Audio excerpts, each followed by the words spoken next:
मराठी भाषा अनिवार्यच, पण हिंदी लादण्याचा प्रयत्न होतोय म्हणणं चुकीचं. आश्चर्य वाटतं की हिंदीसारख्या भारतीय भाषेला विरोध, इंग्रजीचे मात्र गोडवे गाता. फडणवीसांची टीका. छेडछाड आणि ब्लॅकमेलिंगला कंटाळून बीडच्या तरुणीची आत्महत्या. आरोपी अभिषेक कदमची जामिनावर सुटका. आजच्या दिवशी म्हणजे 20 एप्रिल रोजी तरुणीचं लग्न होतं. बीडमधील पीडितेच्या आईचं उपमुख्यमंत्री शिंदेंना पत्र. मुलांच्या छेडछाडीनंतर मुलीनं गळफास घेऊन जीवन संपवलं. नराधमांना तेवढीच शिक्षा होणं अपेक्षित. पीडितेच्या आईची मागणी. राज ठाकरेंची उद्धव ठाकरेंसोबत युतीची तयारी. मात्र उद्धव ठाकरेंची युतीसाठी राज ठाकरेंसमोर अट, तर युतीच्या अटीवरून मनसे आणि ठाकरेंच्या सेनेच्या नेत्यांमध्ये जुंपली.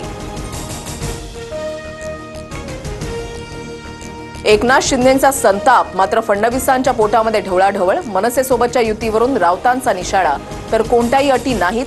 राज आणि उद्धव ठाकरेंची सहमती असेल तर युती होईल, राऊतांचा दावा. भोंगे विरोधी आंदोलनावेळी आमच्यावर 17,000 केसेस दाखल केल्या. मग यासाठी उद्धव ठाकरे मनसैनिकांची माफी मागणार का? ठाकरेंच्या युतीबाबतच्या तयारीनंतर संदीप देशपांडेंचा सवाल. सोलापुरातील डॉक्टर शिरीष वळसंकर आत्महत्या प्रकरणामध्ये सुसाईड नोट समोर. आत्महत्येला प्रवृत्त केल्याप्रकरणी रुग्णालयामधील महिला अधिकारी मनीषा मुसळे मानेला 3 दिवसांची पोलीस कोठडी. डॉक्टर सुश्रुत घैसासवरील हलगर्जीपणाच्या ठपक्याला इंडियन मेडिकल असोसिएशनचा विरोध. रुग्णावर उपचारच केले नाहीत तर हलगर्जीपणाचा ठपका कसा? इंडियन मेडिकल असोसिएशनचा सवाल. किरीट सोमय्यांच्या कार्यालयामध्ये काल एक जण पिस्तूल घेऊन आला. सुरक्षा रक्षकानं पिस्तूल घेऊन आलेल्या व्यक्तीला रोखलं. मुलुंडच्या नवघर पोलिसात तक्रार. नाशिकच्या बोरीचिवारी गावामध्ये पाणी टंचाईचं संकट.